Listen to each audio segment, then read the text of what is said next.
하나님의 말씀을 한 절씩 교독하며 봉독하겠습니다. 산발락과 도비아와 아라비아 사람 게셈과 그 나머지 우리의 원수들이 내가 성벽을 건축하여 허물어진 틈을 남기지 아니하였다 함을 들었는데 그때는 내가 아직 성문에 문짝을 달지 못한 때였더라. 산발락과 게셈이 내게 사람을 보내어 이르기를 오라 우리가 오노 평지 한 촌에서 서로 만나자 하니 실상은 나를 해하고자 함이었더라. 내가 곧 그들에게 사자들을 보내어 이르기를 내가 이제 큰 역사를 하니 내려가지 못하겠노라. 어찌하여 역사를 중지하게 하고 너희에게로 내려가겠느냐 하매 그들이 4번이나 이같이 내게 사람을 보내되 나는 꼭 같이 대답하였더니 산발랏이 5번째는 그 종자의 손에 봉하지 않은 편지를 들려 내게 보내는데 그 글에 이르기를 이방 중에도 소문이 있고 가스무에도 말하기를 너와 유다 사람들이 모반하려 하여 성벽을 건축한다 하나니 내가 그 말과 같이 왕이 되려 하는도다. 또 내가 선지자를 세워 예루살렘에서 너를 들어 선전하기를 유다의 왕이 있다 하게 하였으니 지금 이 말이 왕에게 들릴지라. 그런즉 너는 이제 오라 함께 의논하자 하였기로. 내가 사람을 보내어 그에게 이르되 내가 말한 바 이런 일은 없는 일이요 내 마음에서 지어낸 것이라 하였나니 이는 그들이 다 우리를 두렵게 하고자 하여 말하기를 그들의 손이 피곤하여 역사를 중지하고 이루지 못하리라 함이라. 이제 내 손을 힘있게 하옵소서 하였노라. 이후에 무헤다벨의 손자 들라의 아들 스마야가 두문불출하기로 내가 그 집에 가니 그가 이르기를 그들이 너를 죽이러 올 터이니 우리가 하나님의 전으로 가서 외소 안에 머물고 그 문을 닫자. 저들이 반드시 밤에 와서 너를 죽이리라 하기로 내가 이르기를 나 같은 자가 어찌 도망하며 나 같은 몸이면 누가 외소에 들어가서 생명을 보존하겠느냐. 나는 들어가지 않겠노라 하고 깨달은즉 그는 하나님께서 보내신 바가 아니라 도비아와 산발랏에게 뇌물을 받고 내게 이런 예언을 함이라. 그들이 뇌물을 준 까닭은 나를 두렵게 하고 이렇게 함으로 범죄하게 하고 악한 말을 지어 나를 비방하려 함이었느니라. 내 하나님이여 도비아와 산발락과 여선지 노야다와 그 남은 선지자들 곧 나를 두렵게 하고자 한 자들의 소행을 기억하옵소서 하였노라. 아멘. 비행기가 날아오를 때 가장 위험한 순간이 2순간이 있다고 합니다. 바로 이륙하는 때와 착륙을 하는 때, 이 때가 이 비행기에게 있어서는 가장 긴장이 되고 위험한 순간이라고 합니다. 이륙한 후에 3분, 그리고 착륙 전에 8분, 이것을 마의 11분이다라고 이야기를 하더라고요. 그래서 이 시간에 극도로 긴장한 그 비행기 조종사들이 그 비행기를 안전하게 운행하기 위해서 초집중을 하는 그 시기가 바로 그 시기라고 이야기를 합니다. 특히 착륙 직전의 상황에서는 그 비행기 안에 타 있는 모든 사람들이 다 긴장을 하죠. 기장뿐만이 아니라 모든 승객들이 그 착륙을 할 때 초긴장 상태로 그 순간을 맞이합니다. 그러다가 비행기가 쏙 내려오다가 바퀴가 땅에 닿는 그 순간 덜컹거리지 않습니까? 덜컹거리는 순간에 모든 사람들의 마음속에 어떤 마음이 들까요? 와, 이제 안심이다. 안심이다. 그런 마음들을 한 번쯤들은 다 한번 경험한 적이 있으실 것입니다. 신앙생활도 마찬가지예요. 가장 위험한 순간이 언제일까? 일이 잘 풀리는 순간, 그때가 우리에게는 가장 위험한 순간이 될 수가 있다라는 것이. 가장 위험한 순간이 일이 잘 풀리지 않을 때가 위험한 순간이 아니라 일이 잘 풀릴 때가 위험한 순간이 될 수가 있다는 것입니다. 여러분, 우리가 기도를 언제 하게 되죠? 이 기도의 끈을 단단히 붙잡는 순간이 언제입니까? 어렵고 힘든 순간에 우리는 기도의 끈을 바짝 붙잡고 살아가요. 그런데 그 일의 실마리가 보여요. 해결의 실마리가 보여요. 그러면은 그 기도를 붙잡고 있는 손이 서서히 느슨해지는 그런 경우도 있다라는 것입니다. 그러니까 그 마지막 순간이 너무너무 중요하다라는 거예요. 일이 잘 풀렸을 때가 우리가 정말로 조심해야 될 순간이다라는 것입니다. 여러분, 등산을 해보시면 아시겠지만, 여러분, 등산할 때 제일 많이 다치는 때가 언제입니까? 정상에 올라갔다가 내려올 때, 그때 많은 사람들이 낙상사고를 하게 돼요. 몸의 긴장이 풀어지고 방심을 하다 보니까 큰 어려움을 당하는 순간들이 있다라는 것입니다. 오늘 말씀의 제목이 방심하면 큰 코 다친다. 여러분, 방심하지 마시기 바랍니다. 방심하면 큰 코를 다칠 수 있는 경우가 우리 가운데 늘 도사리고 있다라는 것입니다. 지난 시간까지 느헤미야 4장과 5장을 살펴보았어요. 이스라엘 백성들이 성벽 재건 공사를 감당하면서 밖으로부터의 공격과 위협이 있었잖아요. 그 대적 원수들의 조롱과 위협이 있었어요. 그리고 내부적으로는, 그 이스라엘 공동체 내부적으로는 극심한 이스라엘 백성들의 빈곤이 일어나게 되었고, 그 가난 속에서 또한 착취를 당하는 이스라엘 백성들의 어려운 순간들이 있었다라는 것이에요. 그때마다 느헤미야는 기도의 힘으로 또 말씀의 힘으로 그 이스라엘 백성들을 위로하고 그 어려운 시기들을, 그 위기들을 잘 넘어왔다라는 것입니다. 이제 오늘 말씀 느헤미야 6장까지 왔어요. 성벽 공사, 느헤미야가 이스라엘 백성들과 함께 진행했던 성벽 공사가 이제 99%가 다 완료가 되었습니다. 여러분, 99% 정도면 공사가 끝난 거잖아요. 이제 마지막 공사가 남아있는데 성전의 문짝을 다하는 일만 남은 거예요. 다 이제 완성이 되었어요. 성문에 문짝만 달면은 모든 것이 다 끝나는 거예요. 바로 이때 어려움이 찾아오는 거예요. 다 끝났다 싶었을 때 이 사탄이요, 최후의 발악을 하기 시작합니다. 대적의 공격이 멈추지가 않는 거예요. 지금까지는 이 대적들의 공격이 이스라엘 공동체를 무너뜨리기 위한 목적이었어요. 이스라엘 민족들, 이스라엘 백성들, 그 성전 공사를, 성벽 공사를 담당하고 있는 그 백성들에게 어려움을 주고자 하는, 시험과 어려움을 주고자 하는 대적들의 공격이 있었는데, 이제 그 공격이요, 한 사람에게 집중되고 있습니다. 누구일까요? 그들을 지도하고 있는 총독 느헤미야에게 그 대적들의 공격이 집중되고 있는 거예요. 오늘 우리는 이 말씀을 통해서 우리의 믿음의 삶이 말씀과 기도로 깨어 있어야 되는 그 이유를 다시 한번 발견할 수 있는 시간이 되시기를 바랍니다.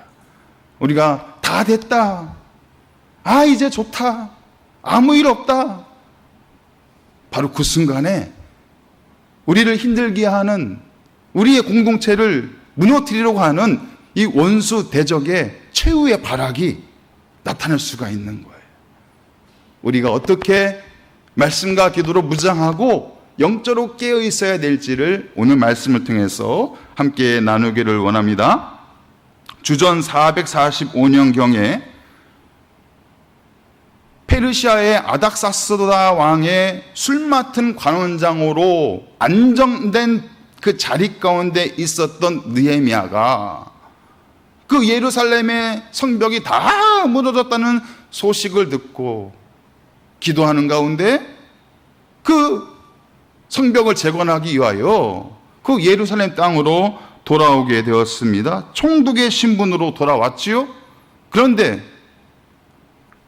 그 느헤미야가 예루살렘에 와서 맞닥뜨린 현실은 어떤 현실이 있습니까? 도처에 대적들이 깔려 있는 거예요. 북쪽에는 사마리아 총독 산발랏이 눈을 시퍼렇게 뜨고 있었고요. 남쪽에는 아라비아의 세력을 등에 업고 있었던 게셈이라는 사람이 호시탐탐 노려보고 있었던 거예요. 동쪽에는 암몬 사람 도비아가 느헤미야와 이스라엘 백성들을 위협하고 있었다라는 것입니다. 지금 예루살렘의 사방에 적들이 눈을 부릅뜨고 있는 거예요.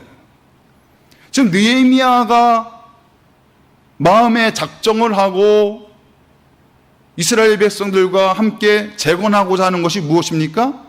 예루살렘 성벽. 그런데 단순히 예루살렘 성벽만 재건하기 위한 것이 아니라 이스라엘 공동체를 회복시키고자 하는 하나님의 깊은 뜻이 거기에 담겨져 있어요. 눈에 보이는 것은 성벽을 재건하는 일이지만 사실은 그 안에 무너져 있는 내 백성, 이스라엘 백성들의 회복과 재건을 하나님은 바라고 기대하고 있었다라는 것입니다. 그런데 이것을 지켜보는 대적들이 그것을 좋아할까요? 좋아하지 않은 거예요. 이스라엘 민족들이 재건되고 예루살렘 성벽이 재건되는 것을 대적들은 원하지 않는 거예요. 끊임없이 방해를 하고 있고 급기야 느헤미야가 지금 반역을 일으키고 있다. 이런 거짓 소문을 퍼뜨리게 됩니다. 여러분, 페르시아 아다사상 왕의 입장에서 가장 불편한 이야기가 어떤 이야기일까요? 왕의 입장에서 본다면 자기에게 정면으로 도전하는 반역과 반란의 이야기를요, 이 왕은 극도로 싫어하는 거예요. 그 느헤미야를 대적하고 있는 그 원수들이 바로 그 틈을 비추고 가고 있는 거예요. 지금 느헤미야와 그 유다 백성들이, 이스라엘 백성들이 왕을 대적하기 위하여 힘을 모으고 있습니다. 이런 거짓 소문들을 퍼뜨리고 있다라는 것입니다. 이런 상황에서 느헤미야가 어떻게 대처를 하고 있는 것인가? 그것이 바로 오늘 본문의 내용입니다. 이런 상황을 맞닥뜨리고 있는 느헤미야가 이 상황에서, 이 힘든 상황에서 이것을 어떻게 대처를 하고 있는 것일까? 어떻게 그것을 분별하고 그것을 대처하며 지혜롭게 대처하며 그 위기와 환난을 이겨내고 극복하고 있는가? 그 말씀의 핵심이 바로 오늘 말씀 안에 담겨져 있다는 것입니다. 성벽 공사가 차질 없이 잘 진행되고 거의 완성되었다는 소식이 들리는 거예요. 이 소식을 그 원수였던 산발락과 게셈이 듣게 됩니다. 그리고 나서 느헤미야에게 사람을 보내요. 예루살렘에서 북서쪽으로 40km 정도 떨어져 있는 그 오노 평지에서 우리 만납시다. 오노 평지에 있는 그 마을에서 우리 만납시다. 이렇게 제안을 해요. 근데 이 제안을 한 번만 하는 것이 아니라 4번이나 간곡하게 제안을 합니다. 그러면 겉으로 보여지는 모습은 어떤 거예요? 우리 이제 그만 싸우고 화해 좀 합시다. 우리 너무 많이 싸웠어요. 우리 이제 그만 싸우고 잘 지내봅시다. 겉으로는 보여지는 것이 이런 모습인데 실상은 그렇지 않았다는 거예요. 느헤미야는 그 사악한 의도를 정확하게 간파하고 있습니다. 자신을 해하고자 하는 속셈이 있구나. 나를 그것으로 빼내어서 나를 해하고자 하고 있구나. 그 속셈을 지금 간파하고 있다는 거예요. 그 말씀이 2절부터 3절까지의 말씀이에요. 다시 한번 2절부터 3절까지의 말씀을 함께 봉독합니다. 산발락과 게셈이 내게 사람을 보내어 이르기를 오라 우리가 오노 평지 한 촌에서 서로 만나자 하니 실상은 나를 해하고자 함이었더라. 내가 곧 그들에게 사자들을 보내어 이르기를 내가 이제 큰 역사를 하니 내려가지 못하겠노라. 어찌하여 역사를 중지하게 하고 너희에게로 내려가겠느냐 하매. 그 원수들이 산발랏이 우리 온오평지에서 만납시다. 이제는 좀 잘 지내봅시다. 이렇게 이야기했을 때 그 사실을 보면서 그 실상의 모습이 나를 해하고자 하였구나. 그리고 나서 이렇게 이야기하지 않습니까? 내가 이제 큰 역사를 하니 내려가지 못하겠노라. 이렇게 얘기를 해요. 내가 이제 큰 역사를 감당하고 있으니까 당신의 제안을 내가 받아들일 수가 없어요. 그곳으로 내가 갈 겨를이 없어요. 이렇게 얘기를 하는 거예요. 이때 느헤미야가 말하고 있는 큰 역사의 그 원래의 의미는요, 지극히 평범한 일이, 아주 사소한 일, 그런 의미를 가지고 있어요. 이 원어의 의미. 지금 느헤미야와 이스라엘 백성들이 하는 일은 무엇이에요? 돌을 나르고 흙을 이겨서 벽돌을 쌓아 올리는 아주 단순한 노동을 하고 있었다라는 거예요. 누가 봐도 너무 단순한 일이에요. 단순한 노동이에요. 그런데 느헤미야는 그 단순한 노동을 뭐라고 표현하고 있어요? 큰 역사다. 큰 역사다. 이렇게 표현하고 있다는 거예요. 인간적으로 볼 때는 단순한 노동이잖아요. 돌을 나르는 일, 벽돌을 쌓는 일, 너무나도 단순한 일이고 단순한 작업이에요. 인간의 눈으로 보면 너무 사소한 일이에요. 그렇지만 하나님의 눈으로 볼 때는 그 단순한 일이 큰 역사의 시작이 될 수 있다. 느헤미야는 이 확신을 가지고 있었던 거예요. 비록 우리가 단순한 일을 하지만, 사소한 일을 하고 있지만, 이 일은 하나님의 큰 역사를 이뤄갈 수 있는 그러한 일이야. 그 마음 가운데 그 고백이 있었다는 것을 우리가 알 수가 있습니다. 그러면서 느헤미야는 자신의 자리를 지키는 거예요. 나는 주께서 맡겨주신 이 일, 사소한 일인 것 같지만 이것을 내가 쉬이 여기는 것이 아니라 내게 맡겨주신 이 일을 위해서 나는 집중하고 있고 최선을 다하고 있고 열심을 다하고 있고 주님의 큰 역사를 나는 기대하고 있다. 내가 너의 제안을 받아들일 수 없다. 그 마음의 중심의 고백이 담겨져 있다라는 것입니다. 온오평지로 와라. 이제 우리 화해하자. 그 달콤한 유혹 앞에서 느헤미야는 자신의 본분을 잊지 않고 있었다는 거예요. 자신의 자리를 지키고 있었다는 거예요. 여러분, 우리가 가정과 교회를 세워가는 데 있어서 우리의 역할이 작을 수가 있잖아요. 사소해 보일 수도 있잖아요. 그런데 그 역할이 정말 작고 사소한 것일까요? 우리가 쌓아 올리고 있는 기도의 한 시간 한 시간, 우리가 가정과 교회를 세우기 위하여 흘리는 그 땀방울 하나하나, 우리가 나라와 민족을 위하여 부르짖고 있는 그 눈물의 하나하나가 정말 사소한 것일까요? 정말 작은 것일까요? 그렇지 않아요. 우리의 그 한 시간 한 시간의 기도가, 우리의 땀방울과 우리의 눈물의 고백 하나하나가 하나님의 큰 역사를 이루어가는 시작이 될 수가 있다라는 것입니다. 여러분, 그 고백이 우리 가운데 있으면 이제 세상에서 들려오는 소식 가운데, 세상에서 들려오는 유혹 가운데 우리가 그것을 지혜롭게 대처할 수가 있는 거예요. 세상은 뭐라고 말합니까? 이제 그만 고생해. 이제 그만 수고해. 뭐 그렇게 불편하게 살아. 세상으로 나와서 함께 즐기자. 함께 기쁨을 나누자.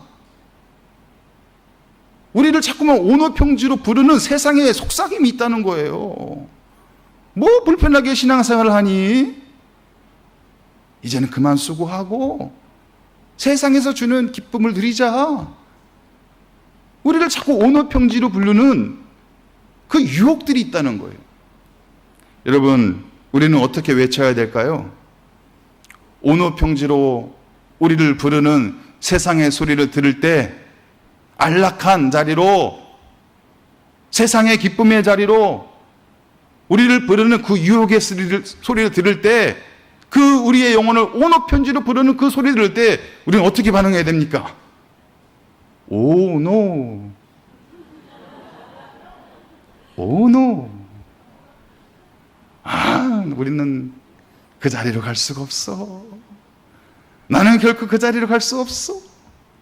내가 있어야 될 자는 바로 이 자리야.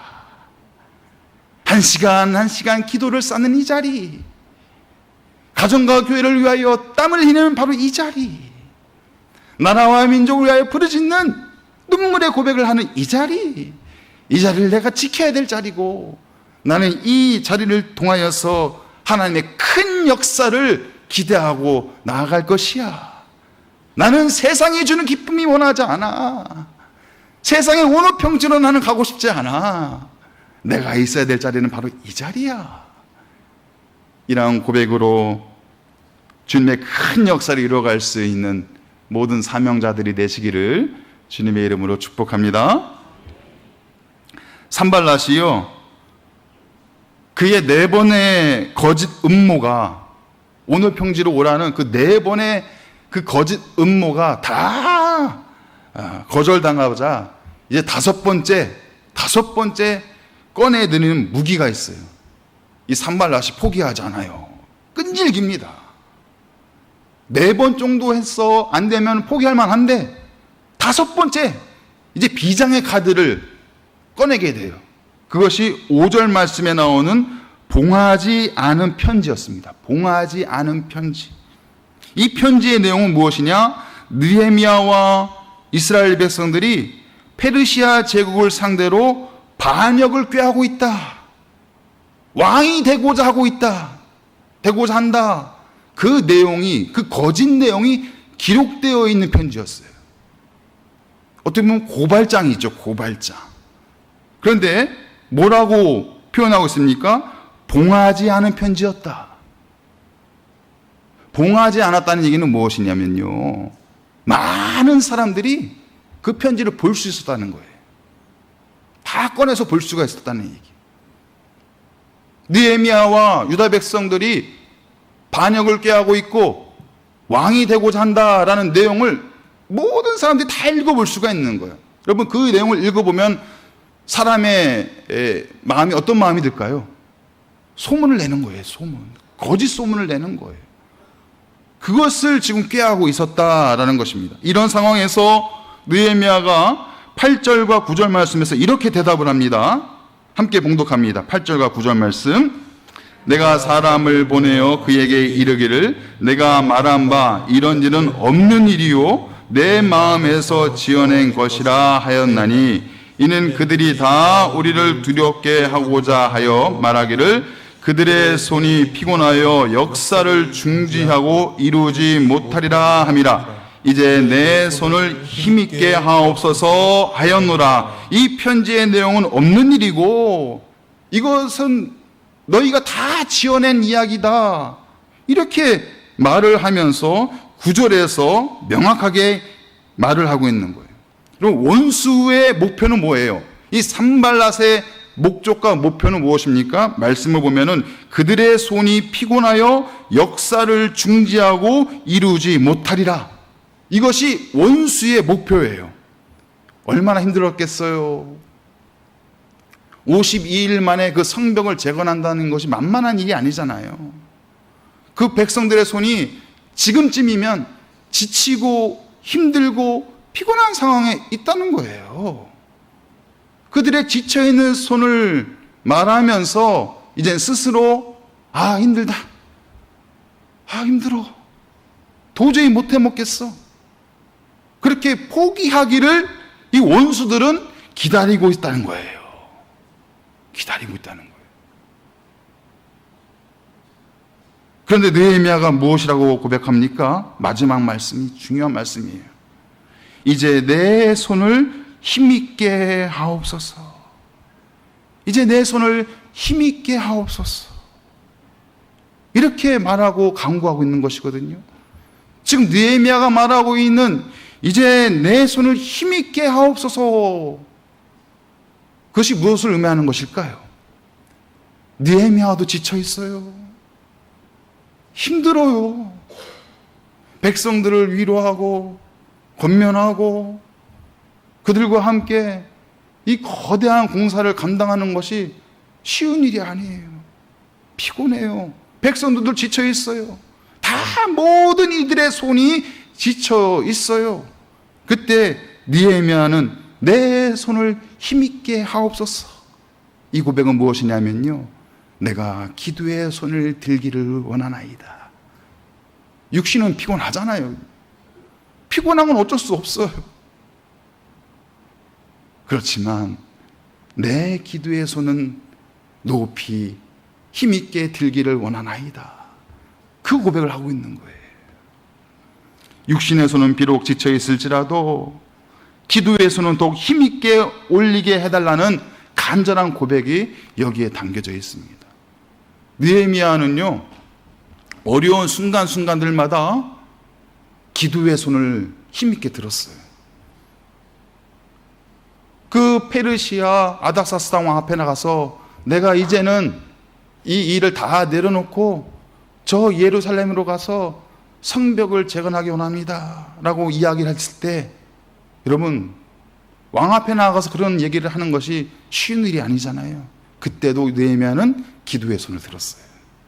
하늘을 향해서 기도의 손을 들었어요. 사방을 우겨싼 그 원수 대적들이 막 조롱하고 위협할 때 그 어려운 상황에서도 느헤미야는 기도의 손을 들었어요. 기도의 손을 들었어요. 육신이 지쳐 있어요. 손이 지쳐 있어요. 피곤해요. 아무런 힘이 남아 있잖아요. 그 상황에서 느헤미야는 포기하지 않고 또 기도의 손을 들고 하나님 앞에 기도하고 있는 거예요.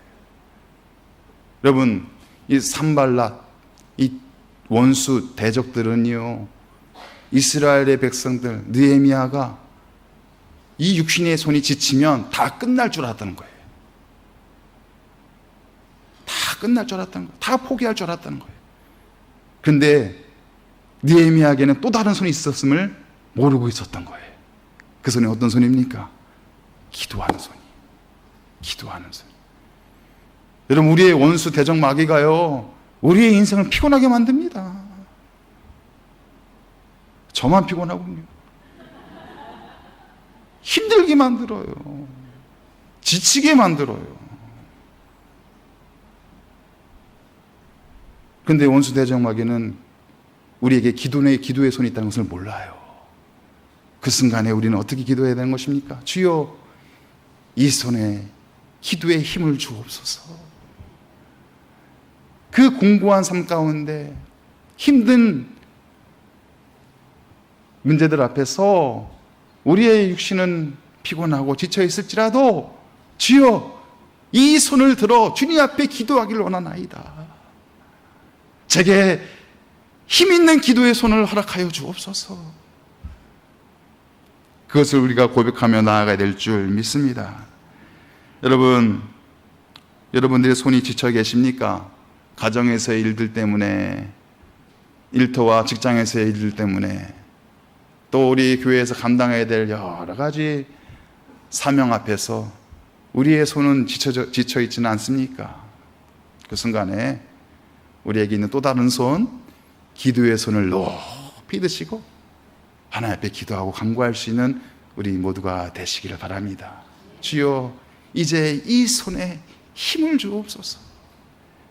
이 손에 기도의 능력을 주옵소서. 그렇게 고백하며 나아갈 때 하나님의 놀라운 역사가 여러분들의 피곤하고 지쳐있는 인생을 새롭게 하여 주실 줄 믿습니다. 제가 가끔 동네 시장 가가지고요, 칼국수를 먹어요. 근데 아시겠지만 동네 시장 안에 가면 칼국수집이 여러 군데가 있거든요. 근데 저희 가족이 가는 칼국수집은 할머니, 할아버지가 하는 칼국수집입니다. 얼마나 맛있는지 몰라요. 그런데 아시겠지만 송칼국수거든요. 반죽도, 그 두 어르신이 반죽도 막 이렇게 하시고, 그걸 또 칼로 막 썰고 손속을 다 하시는 거예요. 손을 보니까 하얗게 밀가루가 묻어 있고 막 휘어져 있고 그러시더라고요. 참 대단하시다라는 생각도 하게 되었고, 또 하나의 생각은 저 손이 얼마나 피곤하실까. 하루 종일 반죽하시고 썰고 뜨거운 물에 그걸 끓이시고, 뭐 우리 손님들이야 맛있게 먹으면 다 되는 것이지만 그것을 만들기까지 그 광경이 다 보이거든요. 그 하시는 장면이 다 보여서 그런 생각들을 종종 하게 됩니다. 얼마나 힘드실까. 두 연로하신 분께서 그 일을 하실 때 그들의 손이 얼마나 지치고 피곤할까, 얼마나 힘들까, 막 그래서 그런 생각이 막 드는 거예요. 그래서 이제 최근에 한번 갔었는데 그분들이 그것을 힘들어하지 않고 감당할 수 있었던 이유를 제가 발견했습니다. 그 식당의 벽면에 캘린더가 붙여게 되어 있는 거예요. 캘린더. 근데 제가 곰곰이 봤어요. 자세히 보니까 우리랑 가까운 교회, 우리랑 아주 가까운 교회에 교회 캘린더가 다 붙여져 있는 거예요. 교회 캘린더가. 그러면서 제가 그 두 분의 마음의 중심을 제가 읽었어요. 이분들 나이는 들어서 몸에 힘은 없고 무거운 거 들기도 힘든 그 상황에서 그 일들을 넉넉하게 감당하시는 이유가 사람의 생각으로 하는 게 아니라 저분들의 손은 기도하는 손이구나. 기도하는 손이구나. 교회를 사랑하는 손이고 은혜를 사모하는 손이고 기도하는 손이었구나. 기도하는 손이니까 저 육신의 피곤함도 잘 이겨내시고 지금까지 그렇게 맛있는 음식을 만드셨구나 라는 생각이 딱 들었더라고요. 여러분, 우리의 삶에 피곤한 일이 있어요. 힘든 일이 있어요. 뼈 마디마디가 아프고 지쳐가는 상황들이 있어요. 그 상황들 속에서 우리가 들어야 될 손은 기도의 손을 높이 들고, 하나님, 이 손에게 주님의 주시는 능력을 베풀어 주시고 내 인생을 감당할 수 있는 지혜를 주시고 힘을 주옵소서. 주여, 이 손에 힘을 주옵소서. 이 손이 힘 있는 손이 되게 하여 주옵소서 라고 기도할 때 우리의 피곤한 삶을 잘 감당하는 역사가 우리 가운데 나타나게 될 줄 믿습니다. 이제 느헤미야는 세 번째 공격을 맞이하게 돼요. 끈질기죠? 포기하지 않아요. 세 번째 공격이 찾아오게 됩니다. 느헤미야가 스마야 선지자를 찾아가게 되는데, 이 스마야 선지자가 신변의 위협을 당해서 바깥 출입을 못한다는 이야기를 듣는 거예요. 그 두려움 때문에, 스마야 선지자가 갖고 있는 두려움 때문에 바깥 출입을 못하는 상황이 됐다. 그래서 이 느헤미야가 스마야 선지자를 찾아가는 거예요. 그의 집을 방문합니다. 그러자 스마야 선지자가 자기를 찾아온 느헤미야에게 이렇게 이야기를 해요. 10절 말씀이에요. 그들이 너를 죽이러 올 터이니 우리가 하나님의 전으로 가서 외소 안에 머물고 그 문을 닫자. 이야기는 뭐냐면 그 원수들이 느헤미야 당신을 지금 해하려고 죽이려고 오고 있으니까 우리가 하나님의 성전으로 가서 피합시다. 그 말이에요. 하나님의 성전으로 갑시다. 그곳은 안전합니다. 여러분, 맞는 말이에요? 틀리는 말이에요? 위기가 찾아왔어요. 나를 해하려 하고 있는 대적 원수의 공격이 내게 찾아오고 있어요. 내가 그것을 피해서 주님의 품 안으로, 주님이 보호하시는 주님의 성전으로 도망치는 것이 맞는 거예요? 틀리는 거예요? 맞잖아요.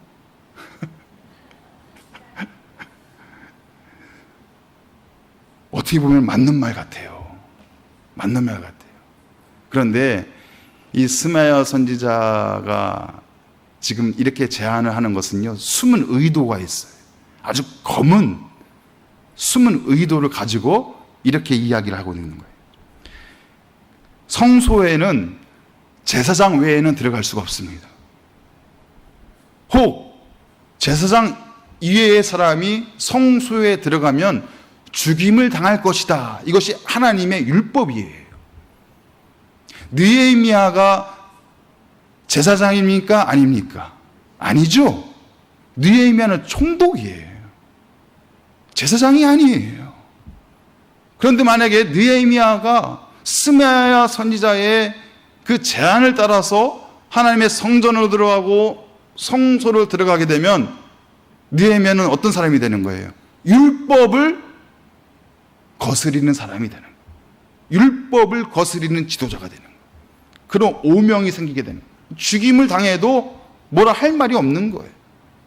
또 느헤미야가 성전으로 도망쳐서 들어가게 됐을 때는 어떤 소문이 돌까요? 아이고,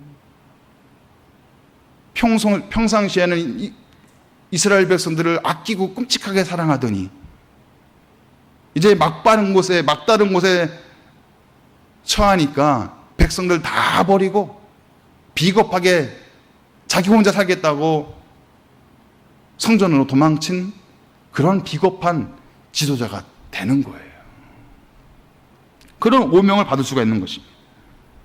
사실 느헤미야에게 이런 제안을 했던 스마야 선지자는 이미 산발락과 도비아에게 매수를 당해서 이런 의도를 가진 함정을 파놓고 있었다라는 것입니다. 이때 느헤미야는 어떻게 대처를 했을까? 이 숨은 의도를 가지고 있는 스마야 선지자의 이 제안을 듣고서 느헤미야가 어떻게 대처를 했을까? 11절 말씀이에요. 함께 봅니다. 내가 이르기를 나 같은 자가 어찌 도망하며 나 같은 몸이면 누가 외소에 들어가서 생명을 보존하겠느냐? 나는 들어가지 않겠노라 하고. 느헤미야는 스마야 선지자의 검은 의도를 정확하게 분별하고 있었던 것입니다. 그리고 말하는 거예요. 내가 감당할 사명은 하나님의 성전으로 도망치는 것이 아니다. 나는 떳떳하게 내 사명을 감당하기를 원한다. 아무리 원수 대적이 나를 공격한다고 할지라도 그 앞에서 나는 조금도 주눅들지 않고 떳떳하게 이 사명을 감당하겠노라. 나는 도망치지 않겠노라. 이렇게 말을 하고 있다는 것입니다. 율법을 어기면서까지 그 위기를 모면하려고 하지 않았다는 거예요. 백성을 이용하고 버리는 그런 부끄러운 지도자가 되지 않기를 원했다라는 것입니다. 자신의 사명 앞에서, 말씀 앞에서, 백성들 앞에서 떳떳한 지도자로 나는 있기를 원한다. 그렇게 말을 하고 있다는 것입니다. 여러분, 우리의 모습은 어떻습니까? 오늘날 우리의 교회들의 모습은 어떻습니까? 하나님의 말씀 앞에서 우리가 떳떳한 모습으로 서 있나요? 아니면 위기를 모면할 수만 있다면, 이 어려움만 해결될 수 있다면 말씀을 잠시 가리고 말씀을 벗어나서 행동하겠노라. 그렇게 살아가고 있지 않습니까? 나만 살 수 있다면, 내가 살 수 있다면 내 믿음의 형제자매들을 다 버리고 살아가겠노라. 그 모습으로 한국교회와 성도들의 삶이 나타나고 있지는 않습니까? 우리 이러한 상황들 속에서 우리 스스로에게 질문을 해봐야 돼요. 우리는 하나님의 말씀 앞에 떳떳한가? 하나님이 우리에게 맡겨주신 그 사명 앞에 떳떳한가? 하나님의 임재 앞에서 우리는 과연 떳떳한가? 우리 자신을 돌아보고 나아갈 때 우리가 늘 깨어있어 말씀과 기도로 살아가는 삶이 될 것이고, 또한 늘 사명의 자리를 지키며 우리의 손을 높이 들어 하나님 앞에 기도하고 간구하는 믿음의 삶이 되게 될 줄 믿습니다.